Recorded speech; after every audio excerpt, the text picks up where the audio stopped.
Good evening, everyone. Welcome back to the Community Corner. I'm Sergeant Will River. And tonight, this is our holiday edition. A special guest this month, I have Chief Henry Trabert, who has stopped by to join us. And we have some questions that we've prepared to have a conversation with Chief Trabert. And at this point, you out there in viewer land, you can prepare some questions, and we'll pose those to the Chief as we go along. Before we get started, though, with Chief Trabert, I'll give you a moment to collect yourself. We put out a call last month for items, non-perishable food items, Toys for Tots programs, events that are very personal to the police department and events that we try to heed the call each year to bring joy to families throughout the city of Aberdeen. You in Aberdeen answered that call, and we received countless amounts of toys and non-perishable items that are being put to good homes this holiday season. We'd like to thank you that donated those items. It means a lot to have the community support in our endeavors. Just late Saturday, after it actually concluded the donation period, our local Ravens Roost, based out of the American Legion Post 128, stopped by with several boxes and upwards of hundreds of toys that were actually just recently donated. And we were able to get the folks from Toys for Tots back out here, and they were able to accept those donations. So many thanks to our Ravens Roost supporters. It means a lot. This has been a great month for charity in Aberdeen. The police department just recently, in conjunction with our local American Legion, Post 128, we had a shop with a cop, and that was over at Walmart, and it turned out to be a great experience. We were able to partner with the American Legion. Our officers went out and met some really great folks, some wonderful kids that were able to go into that Walmart and have a Christmas that will be one to be remembered. So pretty exciting that we were able to participate in those events, and it's a very humbling experience and a great way to give back. A couple of lookout items, though, before we get started. We've reported this on our Facebook page. There has been some reports this month. Obviously, it's the holiday season. People are decorating their homes very festively. There are some individuals, though, that are playing the Grinch right now and tampering with some of our ornaments and exterior lawn decorations. So be on the lookout. If you see anybody that's engaged in such activity, just give a quick call to 410-272-2121. If you see something that's suspicious, please say something. We'll send an officer out there, and let's see if we can put a stop to that. I know a lot of folks spend a lot of time and energy to make their yards look festive, and it means a lot to us in the city. On another note, we do have a missing person report. This person, Mr. Robert Barron, I'm going to show you a picture. Mr. Barron was last seen November 7th, 2016 in Baltimore County. He was at a hospital facility there. He's approximately 34 years of age, white male, 6'2", 270 pounds, and the last clothing description that he was wearing is unknown. But if anybody has any information, he is a local. You could find him on foot anywhere in the central area around Route 40. If you do see him, please contact the Aberdeen Police Department. We'll send an officer out to make contact with him and ensure that everybody's okay. And finally tonight, before we get started with the Chief, we have some exciting employment opportunities that are on the horizon, possibly up to 3 vacancies. So please check out our webpage. Please check out our Facebook page, and there'll be information regarding employment opportunities for the position of lateral police officer. So if you're interested in pursuing a career with the Aberdeen Police Department, now's a great time to do so. And at this point, I'd like to introduce Chief Henry Trabert. Thank you so much for joining us here at the Community Corner. Do you want to get right into it? Well, first I'd like to comment on the Shop with a Cop program. Yes, sir. I've been a part of that program, and our partner, the American Legion. There is nothing better than when you can take a bunch of kids who don't have much, some who have never been really out shopping before to buy presents for their family, and you take them out for the first time and they get to buy gifts for their families, and you get to see how they enjoy buying gifts to give to others. You know, it's very exciting, and I appreciate the American Legion for joining and partnering with us with that, and I also want to give a thanks to the police officers who took part in that. It's a great program. And it's really what it's all about. It's renewing the spirit of Christmas. And oh, absolutely. And you see that it's pretty impressive. And how many years, just offhand, do you know that we've been in participating in that program? I believe it's 4 years. And I've seen each year the progress. The kids, I think, have grown each year. So and I know it's a calendar year away, But if you have a family, this is something to keep in mind. You can make contact with us at the police department and put a family on a list that may need to participate in a program like that. So that's just something to look forward to 2017. And we like to, even year round, if you see a family that needs help, it doesn't have to be around Christmas or a holiday. If you see somebody needs help, give us a call. We'll do whatever we can to help them out. All right, Chief, so I'm going to go into some questions regarding 2016. Just in general, how would you characterize 2016, the Aberdeen Police Department, in a nutshell? Well, it's been a challenging year and an exciting year. It's the first full year we've had with our new city council. So that in itself is exciting. And it's we've had a new city manager now, I'm going to say about 4 or 5 months.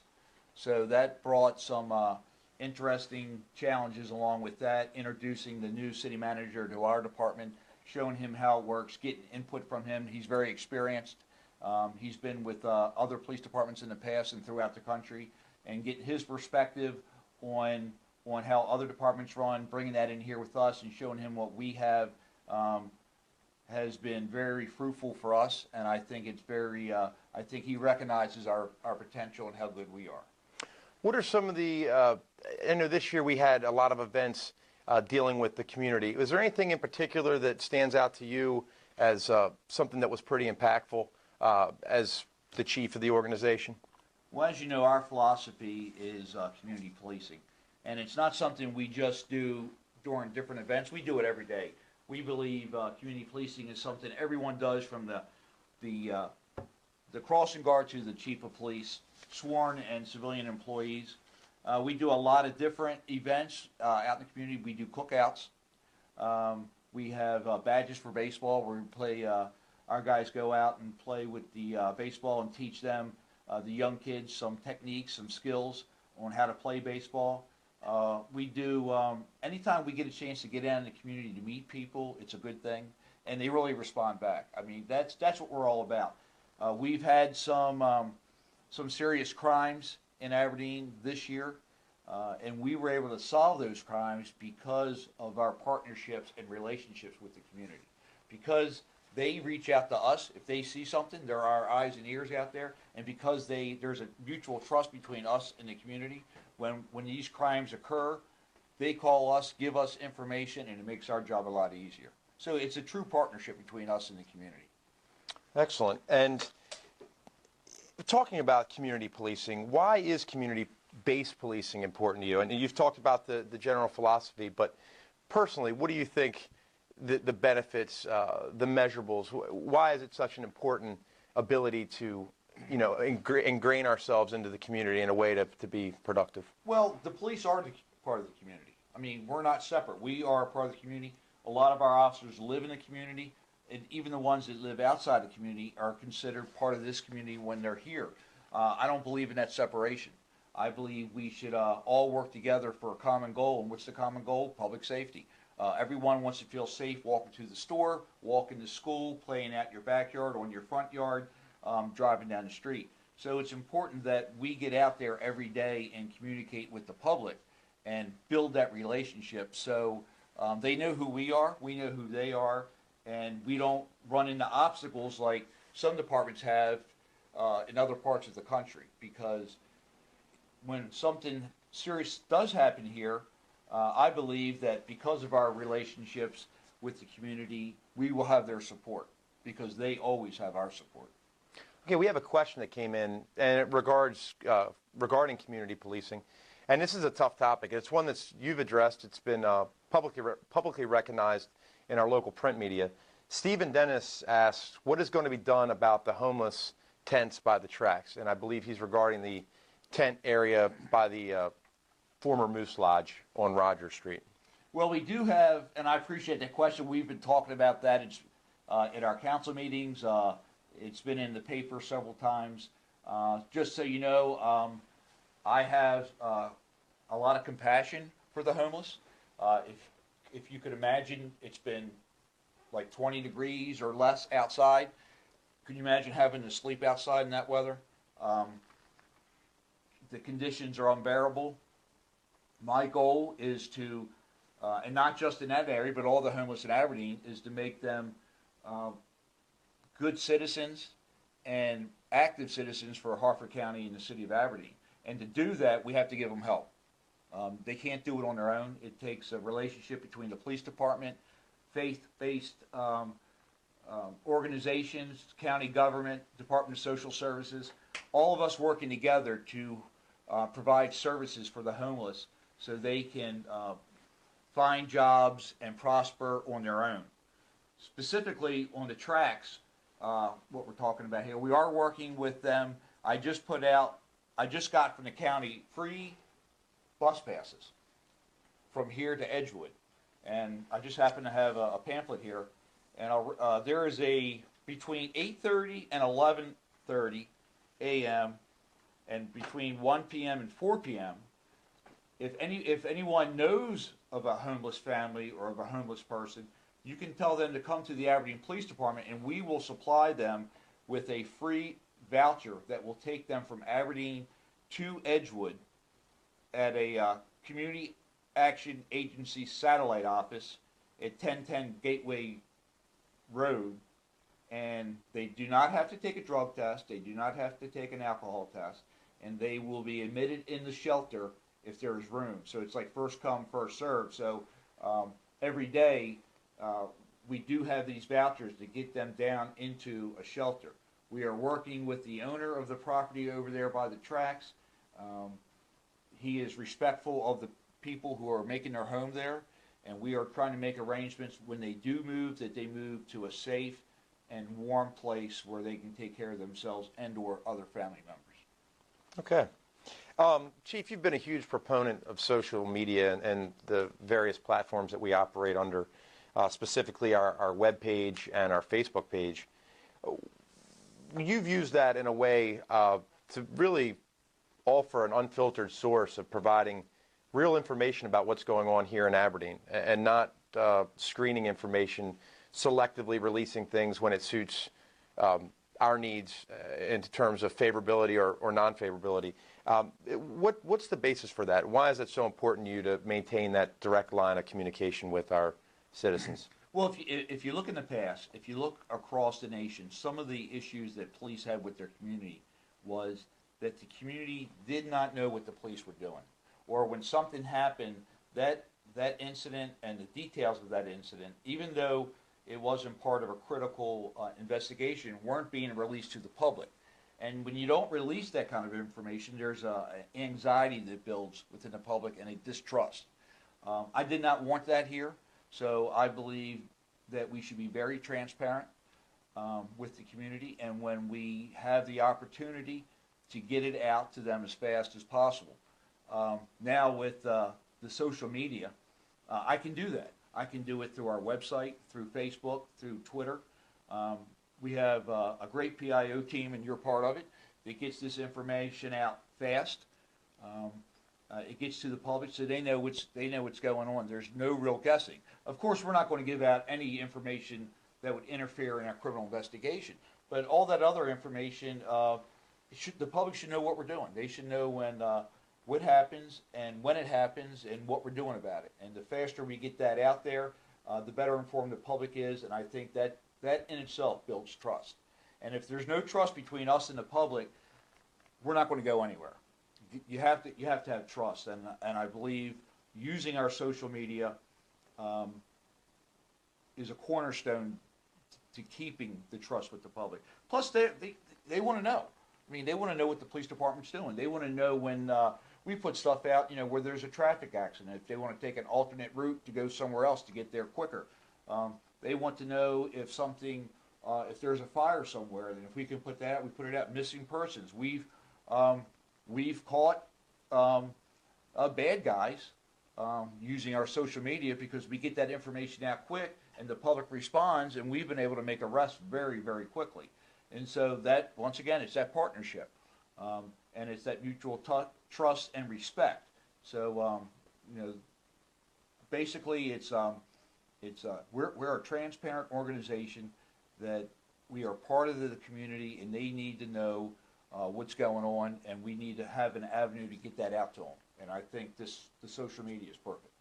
Okay.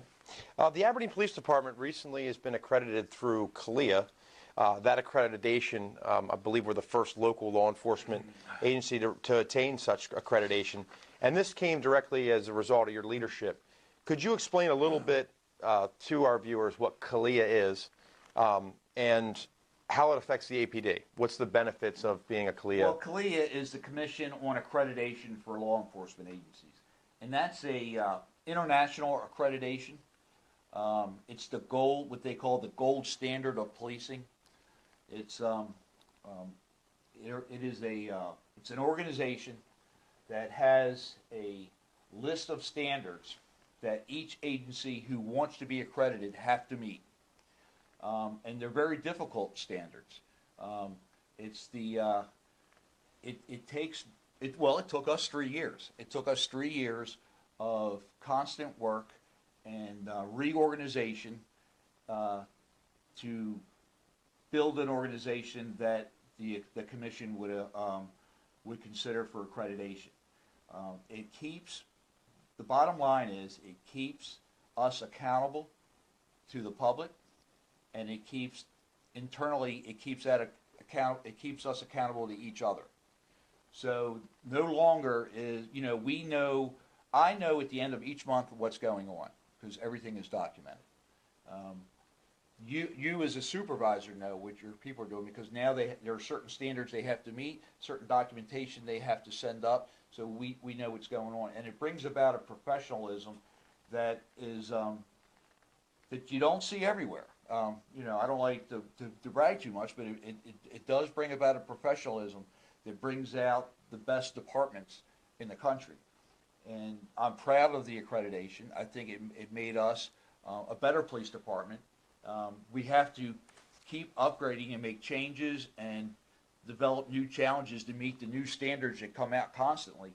And to meet those standards, we have to upgrade. We have to increase our ability to develop better standards and policies to better serve the public. So it's an accreditation that puts us above what I consider the rest of the group because we're held to a higher standard. And it brings out and it makes us become professional, organized, and very dependable police officers to the public and to each other. Okay, and speaking of police officers, we have in 2017, and this is not to let the cat out of the bag, there could be some vehicle modifications and some potential uniform changes going on. Is there anything you could kind of just give share a little bit of information about what the public could be seeing traveling on our streets and Well, right now highways? we have the white cars with the blue stripe, and we have our patch on the side. And for years, I've noticed that when our cars go down the street, it's hard to tell it's a police vehicle unless you're from this area and you know what they look like. Because police is very small. So I wanted to expand police on the side of the car. So it'd be very visible at night, and people who aren't familiar with our cars would know right away that's a police vehicle. So when you're riding down the street, that's a police vehicle. And I wanted to change the color to match our uniform. So we're going to a two-tone color, gray on top, like my shirt, and navy blue on bottom, like our pants. It looks pretty nice. And in gray on the side of the car, on the blue part, it will say police and a few, and our patch and a few other insignia on there. But I think it's a good change. I think it's a very good-looking vehicle. Most members of the police department like it, and it's definitely going to be more visible for the public to see when you're riding down the road.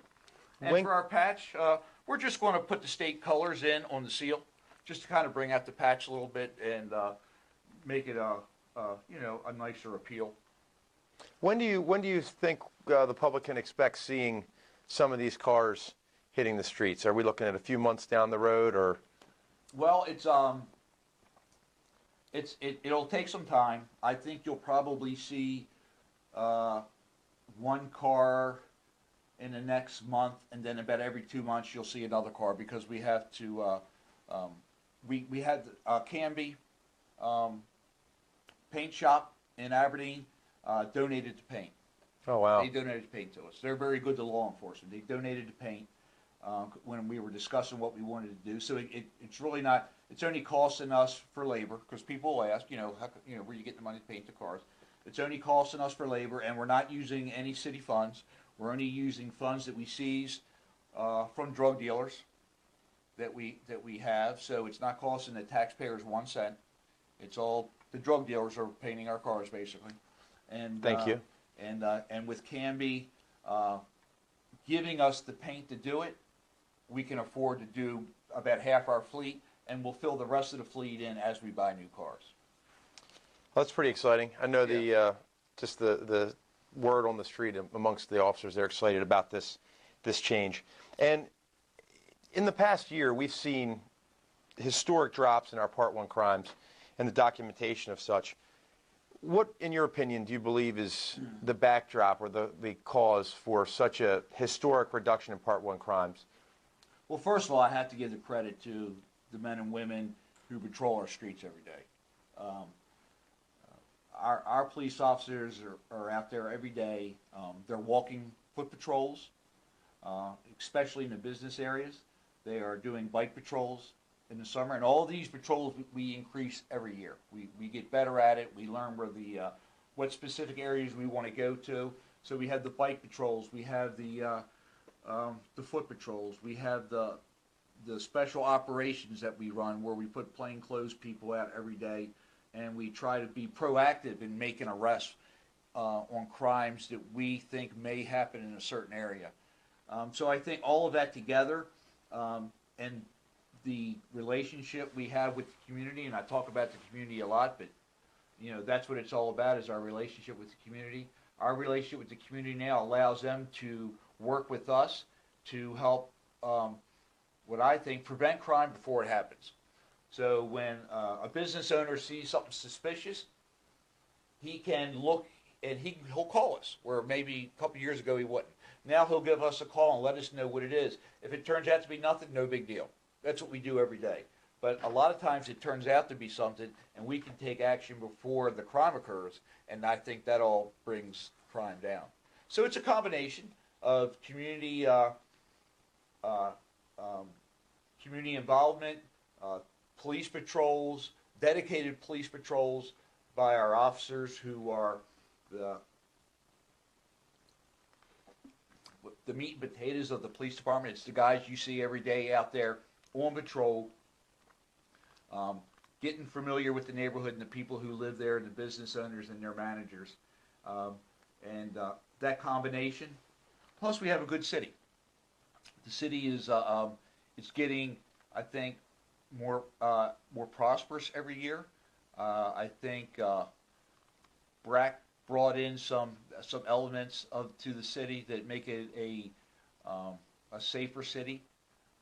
The people are more committed to their neighborhoods and their city, and they want to make it better. So nothing makes our job easier than when a neighborhood wants to make their neighborhood better, and they allow us to help them do that. And I think that's why our crime is a little bit, well, it's down a lot as far as Part 1 violent crimes, yes. And just to give people an idea, Part 1 crimes include your thefts, robberies, rapes, murders, serious crimes that are documented by the statistically by the FBI.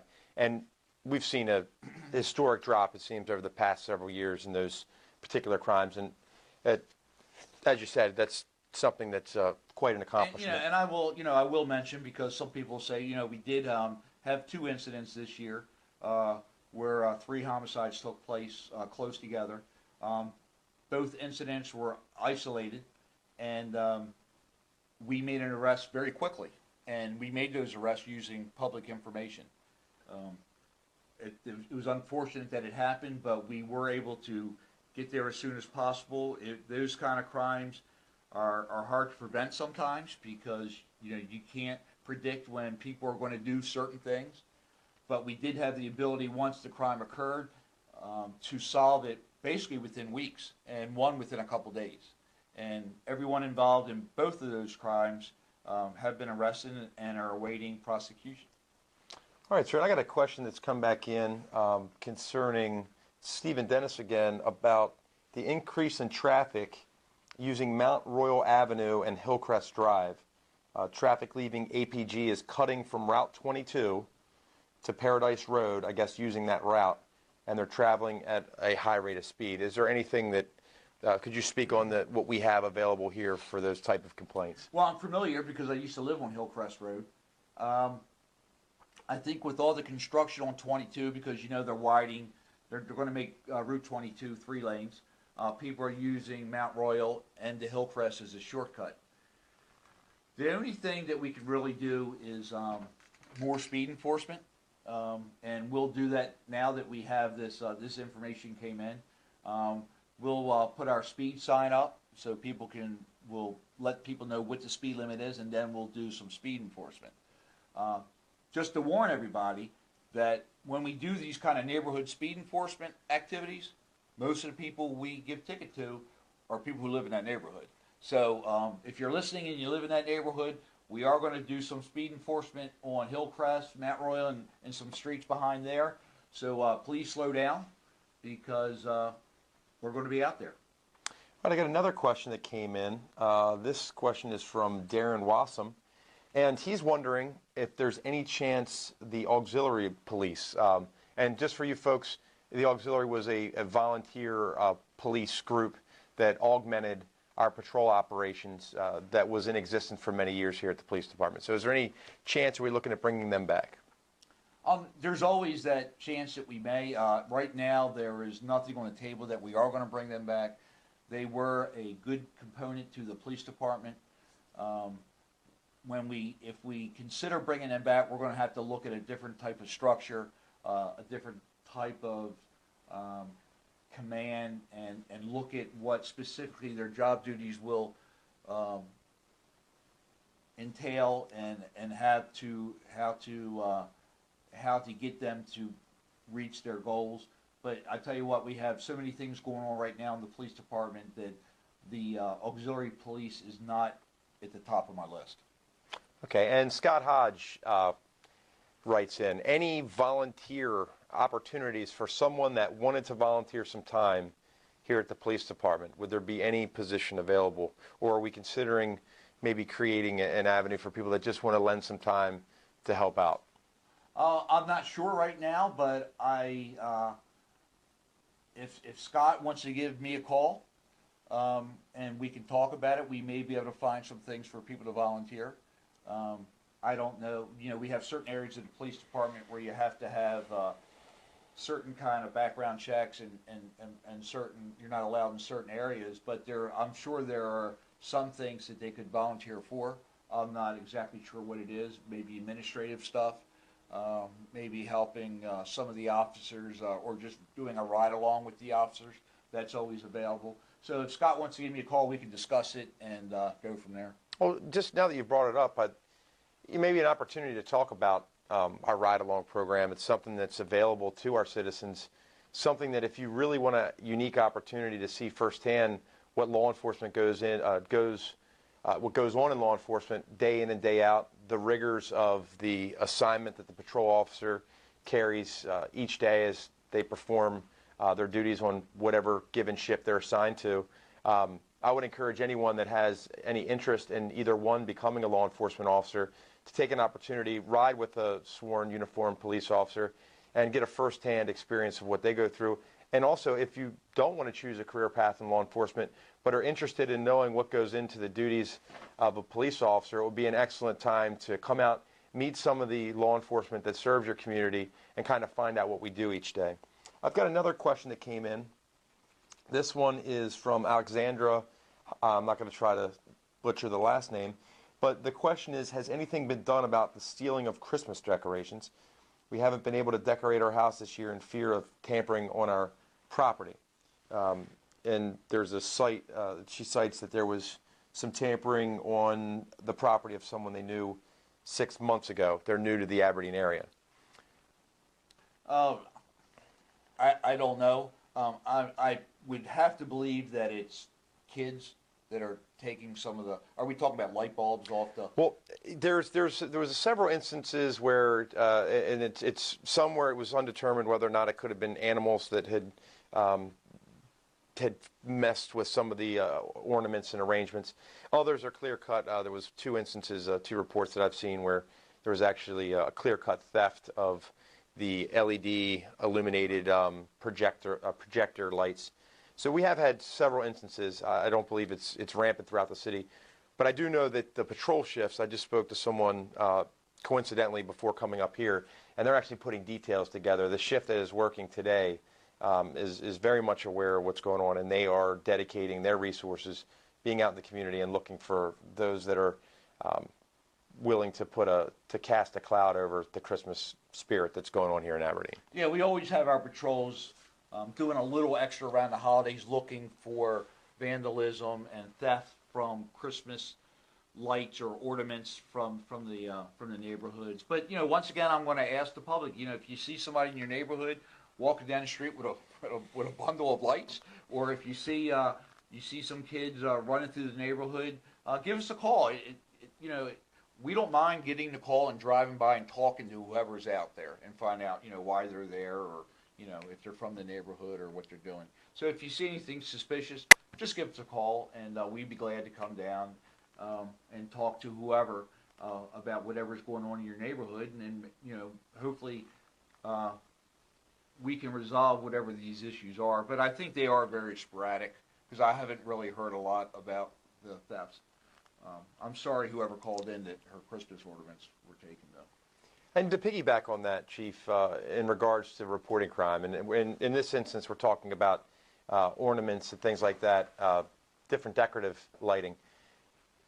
This goes, and I've heard on more than one occasion, being out on scenes, having the opportunity to meet people daily, and the one thing I sometimes hear communicated is, well, I didn't want to call the police because I didn't think, I didn't want to waste your time. And I think that's something, and you struck a chord with what you were saying about, that's really the whole nuts and bolts of what we're doing. And something that may seem small or insignificant can really be a big problem to somebody, and how it affects them and their outlook on their community. So I couldn't more echo the sentiments of just make that call. Oh, absolutely. You make the call. We don't mind coming out. No matter how small you may think the problem is, it may be a bigger problem neighborhood-wide or city-wide. So please give us a call. We'll come out and check it out and do what we can do to resolve whatever the problem is. And I always encourage residents to, if you see something suspicious, if you have a feeling something's not right, call us. That's why we're here. That's what we want you to do, and we want to come out and help you, sleep better if you're worried about something. So please give us a call. And just anecdotally, to give people an idea of how effective this is, I could just speak on an incident that happened not that long ago, where someone was actually graffitiing businesses along Route 40, and a person that was out just on a break on their back porch balcony. It was late in the evening, looked out their window, saw someone doing this, contacted law enforcement. Very difficult crime to ever catch someone doing those type of crimes without the immediate action of somebody picking up the phone, making the call. And it's another success story where restitution was able to be established for those victims that were, those businesses that were victims and things like that. So that's something where just, I can't stress enough, especially within our criminal investigation division as well. If you know of anyone that's in your communities that are engaged in anything illegal, you can simply private message us on our page here. You can call the police department at 410-272-2121 and talk to our dispatch, and they'll be able to link you with an anonymous narcotics tip sheet. There's lots of different ways to report activities that will have a direct impact on the quality of life in your community and make it better for all of us that live here and work here. Tomorrow, it's a big day. Could you give us a little bit of background about what's going to be happening tonight, kicking off tomorrow, 5 o'clock in Aberdeen?